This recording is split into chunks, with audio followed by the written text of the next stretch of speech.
libre de droit. Générique libre de droit.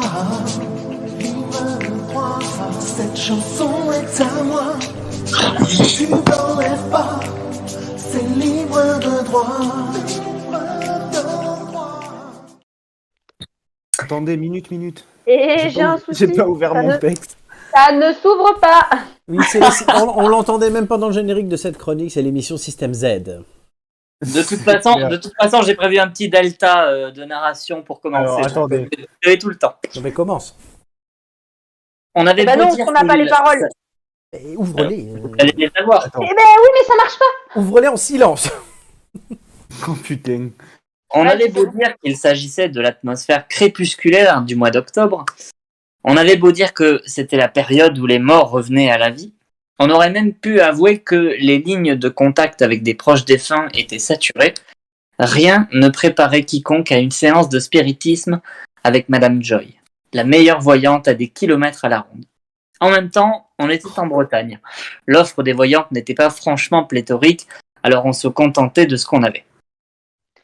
Tu sais, un jour, tu vas finir avec une pierre attachée à la jambe au fond d'un fleuve à force de provoquer les Bretons comme ça. Hein. Magnifique voix de la doublure. Madame Joy était installée à son compte depuis 2 ans maintenant. Elle gardait dans sa roulotte au charme désuet une photo de son ancienne vie de Coyote Girl, du temps où elle faisait la tournée des bars, pas forcément parallèle, nique ta mère la misogynie. Julien, fabricant indépendant de faux organes sexuels en polypropylène, et Florent, vendeur de pâtes italiennes en freelance, étaient en visite dans le coin pour les besoins de l'histoire lorsqu'ils avaient repéré la roulotte et la femme au regard hypnotique, affublée d'une étrange grenouillère colorée, postée au seuil de la porte d'entrée. Allez, laissez-vous tenter. Je vous apporte de la joie, c'est marqué sur la devanture. Le tout avec un prix d'amis. Florent, cette travailleuse du sexe, propose une finition, qu'en dis-tu? Le caoutchouc a ses vertus, mais... Je crois plutôt qu'elle veut nous lire les cartes, très cher, ou interpréter notre avenir dans une boule de cristal. Va pour la boule, je suis d'humeur inclusive. C'était ton accent italien, ça donc. Je continue. Nos 2 amis pénétrèrent donc à l'intérieur de ce temple de la divination, d'environ 5 mètres carrés, enivrés par la forte odeur d'encens et de Chanel 5 de la prédicatrice, déjà assise sur sa chaise en osier, en train de les observer, avec une aura de poisson mort dans le regard. Comment procède-t-on, vieille branche? Je crois qu'il faudrait d'abord nous présenter pour qu'elle en sache un minimum sur nous. Ils s'exécutèrent. Une fois le petit exposé terminé, Madame Joy parut s'animer d'une ferveur nouvelle. Vous êtes deux sacrés zigotos, hein. Bon, posez-moi des questions. J'ai pas toute la journée, là. Très bien. Est-ce que nous allons devenir riches? La vénalité, je m'en serais doutée. Au passage, ce trench coat verdâtre marronasse, ça vous va à ravir. Vous n'auriez pas changé de style, vous ne devriez pas changer de style, c'est certain. Ouais, je sais plus ce que je raconte. Tu vois, je te l'avais dit, c'est d'un goût exquis. Madame Joy farfouilla sous la table et en sortit un animal mort, éventré à l'odeur abominable. Alors, je lis dans les entrailles de mon gouste. C'est nouveau, c'est tendance sur TikTok. Bon, côté pognon, c'est plutôt bien parti avec vos objets de plaisir et vos aliments de première nécessité. Le cul et les pattes, on en a toujours besoin. Encore plus en temps de crise. Restez sur la même ligne et vous pourrez sûrement vous en sortir correctement. Les pâtes et les chats... Ah, bah, oui, d'accord, ça cartonne. Ouais, bref. Vais-je trouver l'amour? C'est pas clair. La mangouste ne mène que vers de fausses pistes. En revanche, la boule me dit que ça va rester compliqué. La nécrophilie est-elle une pratique dérangeante pour vous? Mon Dieu. Ah, apparemment oui.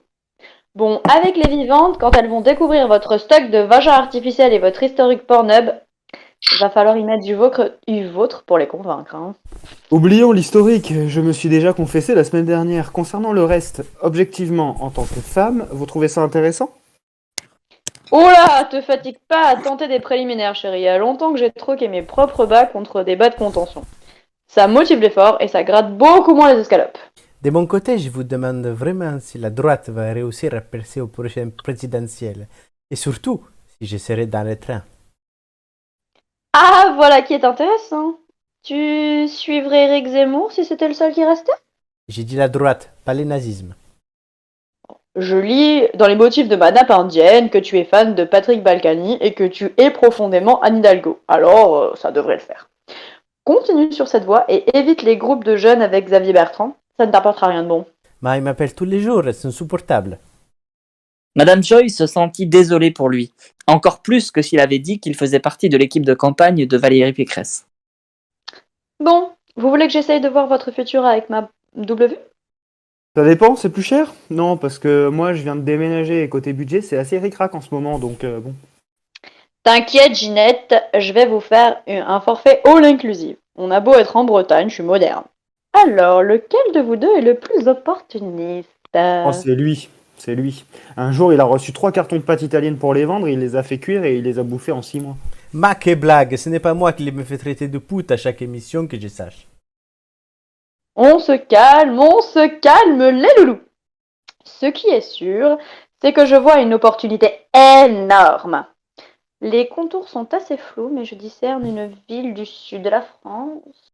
Elle est énorme. Ça peut être n'importe lequel de nous deux. Vous êtes sûr d'être une vraie voyante? Attention, je peux faire voter un vœu anti-voyante à la mairie de Paris et vous dégager dans la semaine. Ah, vous avez encore aucun pouvoir ici. C'est une terre indépendante, sauvage, libre. Alors, remballez vos menaces. J'essaie de me concentrer. C'est long, même pour une histoire libre de droit. Ouais, les narrateurs, ils devaient pas avoir beaucoup d'idées. Hein. Je vous emmerde. Soudain, Madame Joy fut saisie par une révélation divine. Il y a de l'électricité dans l'air. Un succès médiatique, public, énorme se prépare. Alors, ce serait enfin l'essor de Rachida Dati lors des prochaines élections présidentielles. Enfin! Ah, on a perdu la voyante. Non, petit. Je ne vois pas d'opportunisme ni d'éléments extérieurs dans cette structure. Pardon, Risque de c'est ma voir. faute. Alors, vous parlez forcément de celui de Tête d'Ampoule, notre émission en commun tous les jeudis à 21h sur Twitch et YouTube. Concrètement, ça fait 1 an et demi maintenant qu'on l'a redémarré. Oui, c'est ça. Je vois une belle ampoule bien nue pendant du plafond. Oh, c'est merveilleux, Florent, enfin notre talent reconnu à sa juste valeur. Oui, enfin, elle aurait pu en entendre parler n'importe quand. Hein. Ça ne fait ni d'elle une voyante, ni de nous des futures stars. C'est tout vaut mon avis. Hein. On ne voit pas dans nos augures comme dans le reste, uniquement ce qui vous arrange. Bon, vous avez la thune? Pas encore, mais on l'aura bientôt. Madame Joy força une moue désapprobatrice. Elle s'attendait à des citadins naïfs, pas à des créateurs éclairés. Vous savez, je peux aussi jeter des malédictions sur votre belle petite affaire. Mais voyons, nous sommes un minimum éduqués quand même, et en plus, l'histoire doit se terminer. Et si vous nous disiez plutôt ce que vous voyez pour nous? La voyante fut surprise. En ce 21 octobre, elle ne s'attendait pas à ce que des parfaits inconnus s'adressent à une morte sans intention cachée. Elle réussit même à en être touchée. Allez, tirez-vous les ampoules, ce sera gratos pour aujourd'hui. Mais pensez à ramener des potes et dites-leur que je ne fais pas crédit. Ah, et par pitié, pas d'avantage en nature, j'ai assez donné. Merci madame. On vous appelle dès qu'on clôture notre premier million. Le destin en décida autrement, bien sûr. Et cette escapade bretonne fut oubliée parmi tant d'autres au milieu d'un monde qui passe toujours bien trop vite à autre chose. On ne revit jamais Madame Joy, qui se dissipa dans les méandres du brouillard breton. Mais on dit que certains soirs d'octobre, lorsque les rêves de gloire de certains sont au plus haut et que le brouillard est un peu plus dense, elle apparaît parfois pour changer les désirs en leçons. Mais dites-le à vos amis, hein. Je fais plus crédit. Merci Romain. Et ça, pour effectivement ne plus revoir Joy, on ne la revoit plus pour l'instant. C'était un rôle pour elle, mais qui a été magnifiquement interprété. Madame Joy, ça Merci. fait penser à Madame Claude forcément, donc t'as l'image en tête, c'est magnifique. C'est vrai. En J'avais tout cas, l'image aussi, je vous rassure. En tout cas, c'était marrant à faire. Vraiment. Et ça t'allait comme un gant. Ah, merci. C'est Je sais vrai. pas comment je dois le prendre, mais je vais bien le prendre. Très bien. On va dire ça. Surtout le passage avec les escalopes. C'était le meilleur. Hein. Je la vois tellement dire ça. C'était pas mal. Non, mais franchement, c'était taillé pour Joy, mais c'était pas mal pour moi non plus. Hein. Voilà. Je trouve que c'est magique. D'habitude, c'est les pipes qui sont taillées, et là, non. Ah non, mais... Et là, c'est les rôles qui sont taillés sur mesure. Une question, Florent. Tu veux que je continue avec l'accent ou pas? Oh non, mais c'était surprenant, mais plutôt bien interprété. Ça Ah, va. merci. Je me suis dit que c'était la cerise sur le cannelé, tu vois, mais... Le pompon sur le cannelé. Voilà, oui, je fais couleur locale pour Romain.